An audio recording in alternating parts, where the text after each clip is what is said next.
was a half phantasm of this librarian floating in front of the big, massive card catalogs, and the drawers they opened up, and the cards would all fly out. What ghost librarian? I was the only one. I know it. This was the problem. No librarian would do that. I mean, really. I mean, I was the only one who groaned in the movie theater at that time.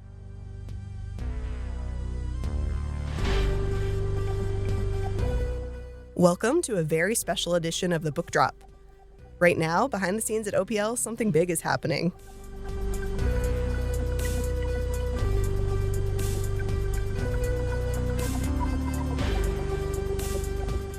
As we prepare to open the new Central Library, our staff has been busy training on all of the new technology that will be available in Do Space, the creator area on the second floor.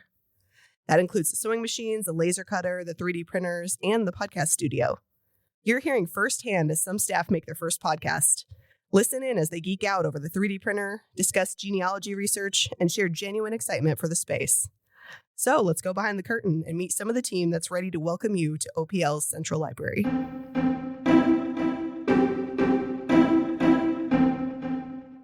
Hi, my name is Lizzie. Hi, I'm Ariel. I'm Nathan. And I'm Grace. I would say things have been pretty good, learning all the equipment. For me, I think this was the part that I was the most excited for, to kind of just learn how our technology can help our greater community of Omaha. I think it's been a tough road because with trying to answer patient questions at our own branches of like, oh, what's going to be there and how much access do we have to materials? It's kind of been, hard to answer some of those questions because of all the unknowns that we have. But at the same time, I think it's also been really good because we can get, our current patrons excited for what's to come. So being able to talk to them and say, yeah, no, I got to use the 3D printers and this is what I made, and just kind of get them a little bit more excited for what it's going to look like at Central Library. Yeah, I've had a lot of more so not at my branch, I've had less people ask about Central's Do Space and more so about their catalog and what's going to be added. I'm very excited about the new books. It's mainly my friends and family who have shared what can be done at the Do Space where they've been most excited about, to the point where I've actually gotten 10 of my friends to get library cards in the past month because they're really excited to use the sewing machine, the 3D printer, because I guess you already saw before the props I do for my cosplay. Yeah. They're also into cosplay and seeing that they have much easier access to a sewing machine. So we're like, oh, I don't have to only focus on the hard surface stuff. I can actually work on cloth for my costumes. So they are very excited about it. They got their library cards. They said they're going to be here day one once it opens. I believe it. So. I was thinking about that when you were showing us the stuff that you've made of oh, I hope the cosplayers come in and then just be able to watch people's vision come to life with the different characters.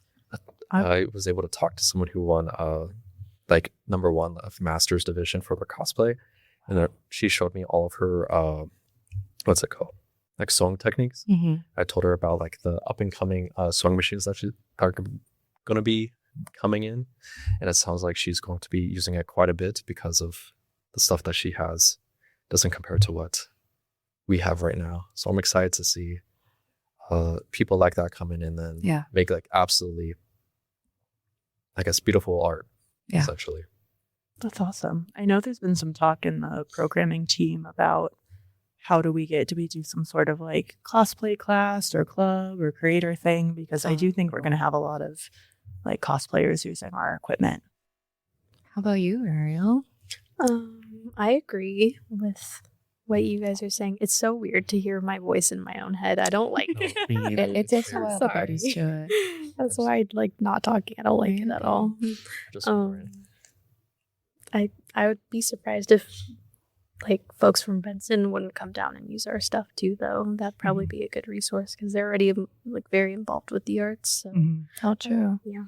I thought of Legends comics. Oh, Yeah, they Legends. probably. I would be very surprised if they didn't have some sort of cosplay group, or at least people Yeah. who are there who already participate or would be interested.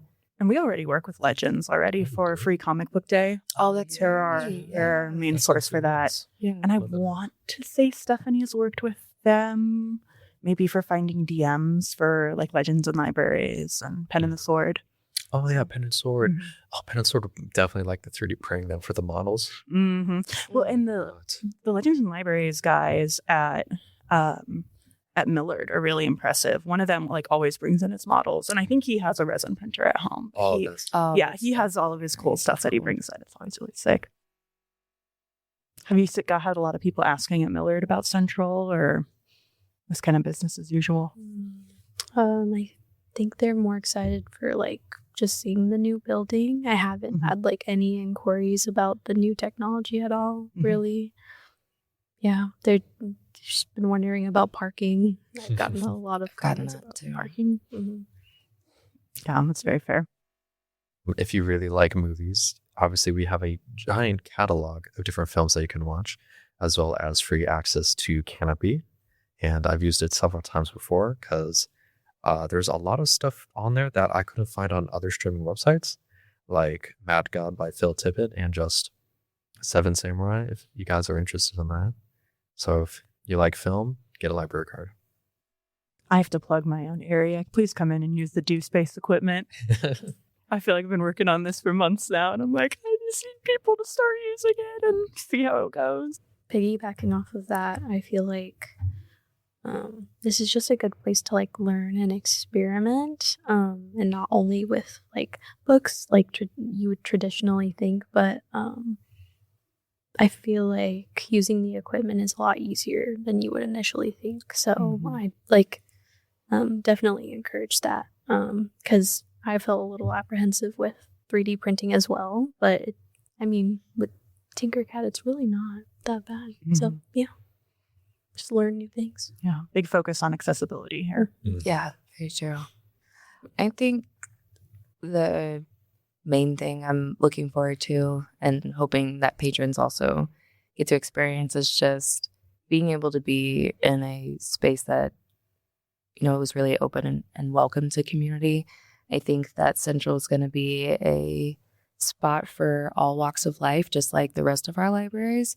But because it's also so big, new, and shiny, it's going to attract a lot of people. So being able to, make connections just as you're going out and about browsing the books or using technology. I mean, it's just another spot to meet people that you probably would have never crossed paths with before.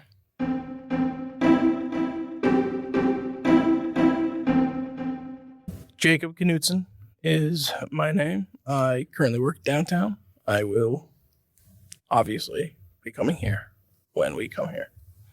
I'm Ava. I'm at the Millard branch right now.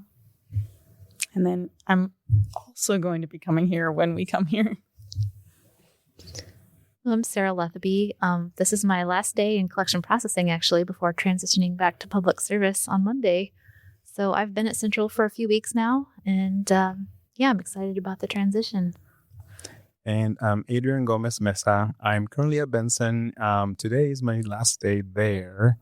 Monday, I'll be reporting here at Central. So I'm excited about that. It's very exciting. I think, being at when I accepted the position, I thought that I knew it was coming, but also I thought it was going to take never gonna come. It was never gonna come. But all of a sudden it's like, okay, it's next week. And then today's my last, and it's a half day. It's not even a full day. So I am feeling a little nostalgic, but I'm very excited for what we'll have for patrons here and just all the cool stuff that we've been training on every Friday for the last few months, 2 months. And I think it's gonna be very exciting. Yeah, I think I feel the same way. I started at OPL in public service almost 10 years ago at the Willa Cather branch. And then I transferred out to collection processing, and I was at Maine for a long time. So being in collection processing for 6 years and now going back to public services, it's a little nervous, I'm a little nervous, but also super excited because this is just such a great opportunity to present the community with, a gathering space, access to technology, and traditional library services as well. So the world's our oyster, it feels like. What can we do, I'm excited to transfer over. I only started in downtown or in the OPL mid-November. My second day, my first full day here, was the first day of the transition to Polaris. Oh gosh. Yeah. So we didn't have any patrons for my first couple days. Made getting through the shelving aspect of training a lot easier, I think. But yeah, I am a little like I haven't been at OPL nearly as long as other people have. Some other people, but yeah, I'm both excited to come here, meet a bunch of new people, work with a bunch of people that I haven't really gotten to work with yet, obviously. But I'm a little bit bummed to leave downtown. I really like the staff there, even though it seems there's a ton of transition happening, just from other people coming or going elsewhere in their lives. But yeah, it's exciting. I'm excited for when we actually get to come over, because we're not coming over until a little bit after you guys. I think the 13th. Yeah. Don't you think it'll be interesting to have the entire central team together? Because we've kind of been broken up so far into, our cohorts, and to actually get to see everybody and work with everybody, even though we'll be on different shifts. I think that I'm looking forward to that, when we come together. Yeah, very much so. Yeah, it's fun seeing all the different names and then putting faces to those names when we come together for trainings. But yeah, it'll be, I think, exciting and cool to finally come together. And we're not going to be open to the public, so we will be able to do some, just activities to get to know each other. And I can't wait to see what that's going to be like. Me too. Because Ava, you haven't been at OPL very long either, right? I actually started at Millard as an aide last May. Okay. So I'm also very excited to come over here, but at the same time, since I've been there now for almost a year, it's going to be kind of like hard to say goodbye. Yeah. But a few people from Millard are also coming here, so I'm like, at least I can have a little bit of that. Kind of help with the transition. Yeah. But I kind of like that aspect of having these staggered starts too. Like, we have experienced people, we have people that are medium experienced and people that are super new. But like me, I feel super new in a certain way. And I think the blending of that, some knowledge and also needing to be retrained or trained on new procedures, it's going to be a kind of cool blend. And I think it'll be bonding for us. Mm-hmm. Yeah, and all the different skills and strengths that we all bring. Yeah. It's cool to see when we're training on, say, 3D printer, for example, and then some people have a lot of experience with 3D printer, whereas others, we're just starting or we know very few. So it's kind of cool to see that, how we're supporting each other too with learning the different technologies. I don't know. What do you guys think? What's your favorite technology we've trained on so far? The Glowforge. Yeah, I like that too. I think that was my favorite so far.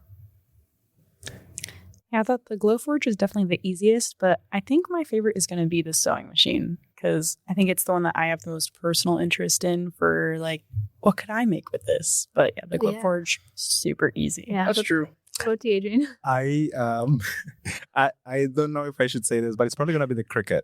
Just all the different possibilities. Obviously 3D printer, but I think Cricut is gonna be very fun to just create different things. I think so too, because the mug was one thing. We were talking about this earlier, and doing the decal cutouts, yes. and for shirts, for hats, for all kinds of different things. You're right, the ideas and possibilities seem endless. I just want to say that to patrons who are hesitant even to come on day one, but or even the first week or first month, because it's going to be busy, and I hope it will be busy, but it's just to give us a try to visit the location, and I'm sure they will find something that they'll enjoy, and then they'll come back and try something different. And if they're worried about parking, there is parking, because that's one of the questions we've been getting at branches is there going to be enough parking for patrons? Yes, there will be parking.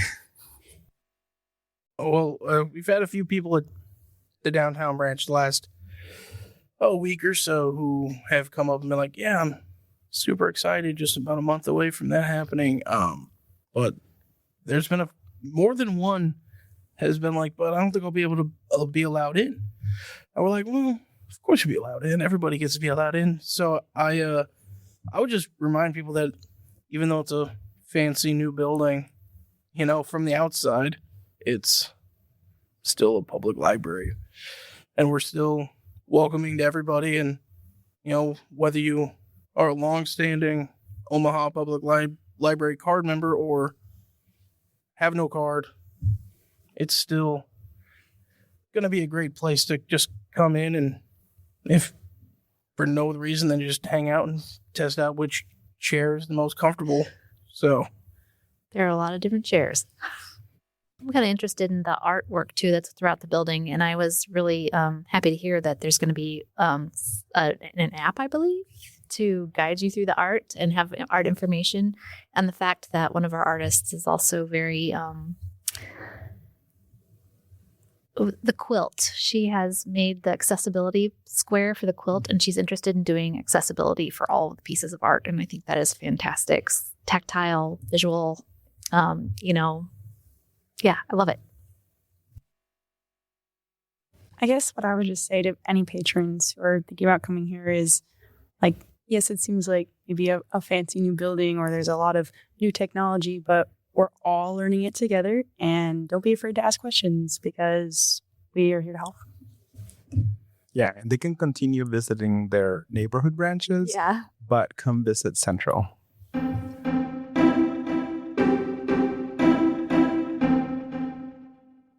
Okay, what should we talk about? We have two genealogy experts in the room. Right. Yes. Loose on the X. Yeah. Well, we've got the John of all trades. Yeah. Okay. Yeah. Okay. I'll take it. Lynn, the sewing machine. Yeah. Oh my gosh, that's a good title. Yeah. I haven't learned the steam iron yet, though. It's really simple. You just plug it in. It's full of water. Turn it on. But it's wait for it micro to heat steam. up. I mean, it's not fun unless you burn yourself. I mean, really. You gotta. I did stab myself on the serger needle when I was. Yeah, getting well, I in think there. somewhere there's, this one's got a poke in, but I think I might have done that. Anyway, yeah. Yeah, gotta get your blood, sweat, and tears in there. I'm Lynn, the genealogy, third floor, etc. expert, I guess, jack of all trades, Jill of all trades. Mm-hmm. I'm Shan. I am the library clown, do space person. John's going to have the specialist right competition now. with that. Oh, I would like to see him try to compete with me. Outclown you? Yeah, Try to outclown me. I might try. Well, I'm John. I work in genealogy. I won't go as far as to say expert, not nearly, but also John of all trades, as we said earlier. Put on a lot of hats. I like wearing different hats. Hats are good. Yeah. Yeah. Well, I think we all are kind of doing that, training on different things. Running in circles. Yes, I think we are running in But circles. like the circles are going up like a spiral staircase. Like we're still getting somewhere. But we are busy going in on the way up, circles. though. Yeah. Or on the way. Yeah, I Yeah. think, Well, it's also going to be a work in progress. Mhm. And I think people are going to be a little bit more surprised, I don't know, shocked or whatever, that there are wall-to-wall books. Yeah. Yeah. I think we're going to be, a lot of the questions on the first day are going to be like, Where are the books? where are the books? Yeah. Yeah. I don't know. I think, we don't have all of the displays set up right now either. I think I'm hopeful that like once we get those going, it's going to feel a little bit more full book, right, Yeah. right. Because I mean, a large part of our collection is going to be on those displays, it seems. Yeah, and I think on the third floor we have, I believe it was 10,000 of, and they're mixing because it doesn't understand the difference between Nebraska reference and genealogy reference. And frankly, there really isn't much. I always look at it like, well, here are the people, and this is the world that the people lived in, when they immigrated or et cetera. So you have to you can't have one without the other, because if they move to, let's say, Verdigris, Nebraska, and here's a history of Verdigris, Nebraska, and the county history, which I can't remember the name, but that also gives you information about that world. I mean, the maps, the towns. I mean, we had this sweet couple from Denmark. They were in their 80s. They had to check in with their children every night on the way, to their hotel, because they were in big bad United States. But they were, and they'd sent down a request earlier, like a month ahead of time, so we could have time to gather the material. But they were trying to recreate their ancestor had come to Omaha like in the early 1900s and eventually returned to Denmark. But they were trying to recreate the world that person lived in. Like, where did they go to church? Where did they go to school? Where did they live? What was it like? Did they walk back and forth? And what was that, world like back in 1900? That's so beautiful. Oh, it was so cute. And they were the cutest. Yeah. But they sent the request ahead of time. And it was very interesting for us, too, because you could see that. And it was also kind of, you think, oh, everybody just come to the United States and stays there. They don't. And they also travel back and forth. I mean, this was like a young woman in her 20s. But you also have to realize, too, that Denmark, or Omaha has one of the largest collections of Danes outside Denmark. Really? I didn't know that. They celebrate the 4th of July in Copenhagen. Do they really? Yes, they do. Wow. And you get a lot of it. Well, okay. You have to know this. The E's, you say Hansen. E-N is a Dane. O-N is Swedish or Norwegian. Wow. You got to know this because this is the Sven and Ole jokes. You don't know any Sven and Ole jokes? Sven and Ole jokes are particularly Minnesota. But it's kind of there was Sven and Ole, and they were out cutting ice in the winter with a 2-handed bandsaw. Mm-hmm. You have to think about that. One of them has to be under the ice. Oh, my God. Yeah, that's pretty bad. Yeah, that's pretty bad. Okay. But these are the Scandinavian type jokes, okay? But anyway, recreating that world was really nice. And it just was one of those things that you have to get out all of your maps. At that time, we did not have the Sanborn fire insurance maps yet. So you had the things where you had those fold out maps that we had in the drawer, the big ones.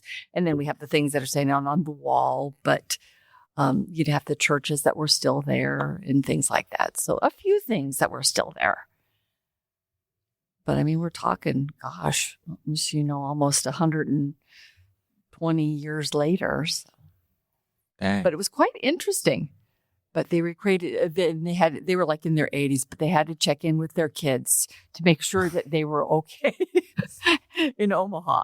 So, I'm still stuck on the Hansen, E-N, Hansen, O-N. Yeah. That's interesting, but it also takes me violently back to when we were interfiling obituaries. I was going to say, yeah. I don't like that memory. No, it is a flashback. You get a lot of war flashback. You have to breathe through it. It's post-traumatic stress. It's PTSD or PTO, post-traumatic obit stress. Oh, yeah. Obit specific. Obit stress. Well, then what's your famous line about the obituaries? Oh, right. You'll do them until you're in them. And this is true. What was the worst letter section? Anderson? Oh, God. Oh, that was a quick answer. No, Anderson. Yeah. Because, our joke is like, you hope your last name is not, that you're researching is not Smith, Jones, or Anderson. Yeah. That's in Omaha. Yeah. There were legitimately like 2 full drawers of Anderson. And there was Owen. Yes. That's the whole. Yes. Yeah. That's the whole there's the whole Anderson. I'm going to be looking out for Andersons now. Yeah. I knew a couple Andersons and I'm like, hey. Hey, they're dead. It's okay. Oh I know many dead Andersons at this point.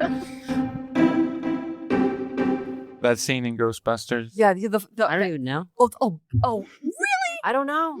Oh my God! I know. They dropped you as a baby. I'm sorry. They did. My pop culture knowledge, especially for working in the library, is very it bad. opens up with the Dan Aykroyd. There's the I think it was a half-fast phantasm. It wasn't a full phantasm. It was a half phantasm of this librarian floating in front of the big, massive card catalogs, and the drawers they opened up, and the cards would all fly out. What ghost I was librarian the would only do that? one. I know it. This was the problem. No librarian would do librarian. that. I mean, really. I mean, I was the only one who groaned in the movie theater at that time, and it was just I mean, like, really, no librarian would do that. Or wait, oh man, or like any scene. I'm thinking like some specific Spider-Man movie where like all the bookshelves fall down like dominoes. No, the Mummy. The Mummy. The Mummy. The Mummy. Oh The yeah. Mummy. That's- Yeah, painful. Yeah, I know. It's painful. I got a question for you, Lynn. So when I was in the service industry for many years, we would always talk about our server dreams. You know, where you're in like a labyrinth and you can't find your table, and these are terrifying dreams you might have. Do you have library dreams? Have you ever had them? Oh, I can't have those because I'm checking somebody out right now, so I can't have that dream. That's usually the way it works with me. It's like, you can't have that dream. I'm busy right now. I'm just checking this person out. Like in your dream? Yeah. You can't have a dream? Yeah. Well, that's Wait. that's what you're dreaming, is that you can't dream that dream because you're checking somebody out right now. That's like Inception. I know. It's just So are you aware that you're dreaming? But Well, you're like, oh my I can't God. even have fun with this dream because I'm working right now. Yeah, it's something.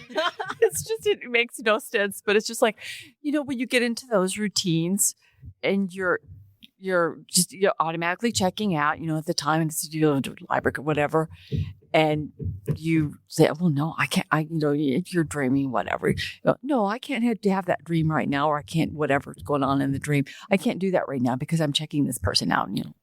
I hope our bosses are listening. You're a hard worker, it sounds Yeah. like, even in your dreams. For real. Just, You get it done. you get into the groove of that. And just Slow keep it stay. easy. Yeah. I'll admit that Yes. I've had some story time dreams. Have you really? Yeah, where like the kids turn on me, or worse, the parents. Oh my God. You know, it's They're I've had rioting. some nightmares. Miss Mary threatened to sick the littles on me once. Oh, Yeah.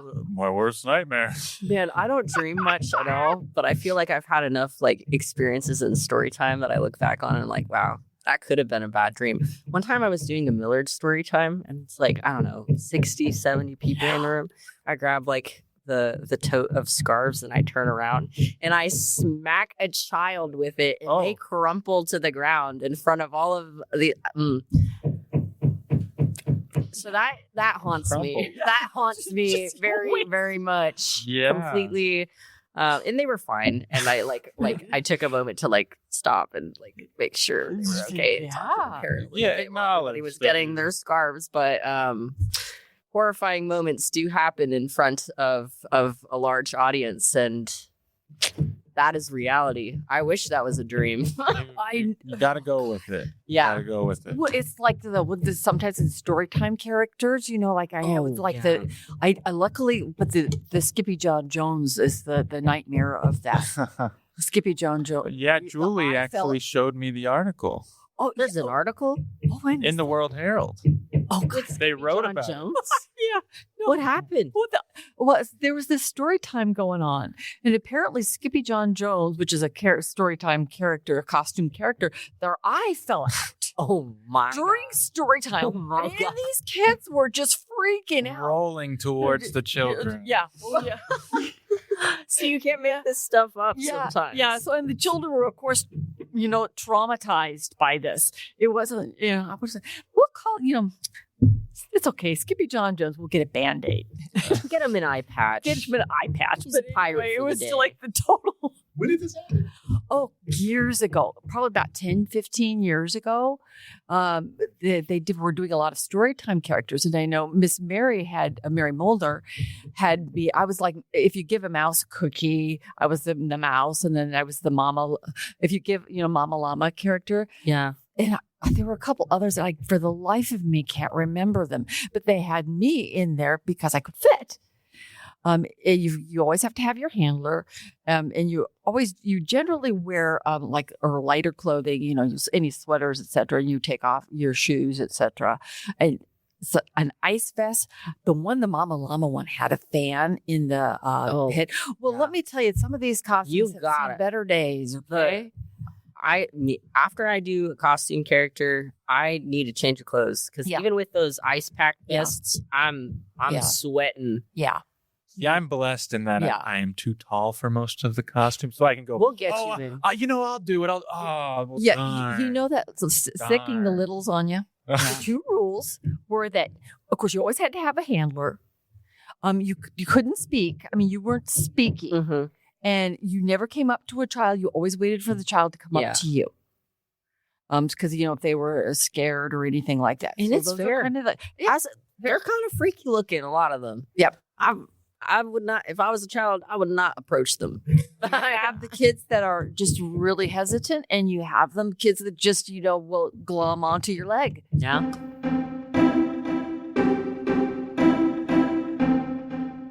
And that's a wrap on those podcast studio training sessions at the New Central Library. We hope you enjoyed this fly-on-the-wall look at our staff getting ready. If you have more questions about the new space, the technology, or most importantly, the parking, head over to omahalibrary.org. We'll see you at Central Library very soon. Every book, resource, or thing that we mentioned that we can link to on the internet can be found in list form in our episode description. So if you missed something we talked about, check out that list. The Book Drop is produced by Omaha Public Library. Our theme music is Trapped in Amber, courtesy of the band Lucid Fugue. Don't forget to subscribe to The Book Drop on your favorite podcast app and like and follow Omaha Public Library on social media.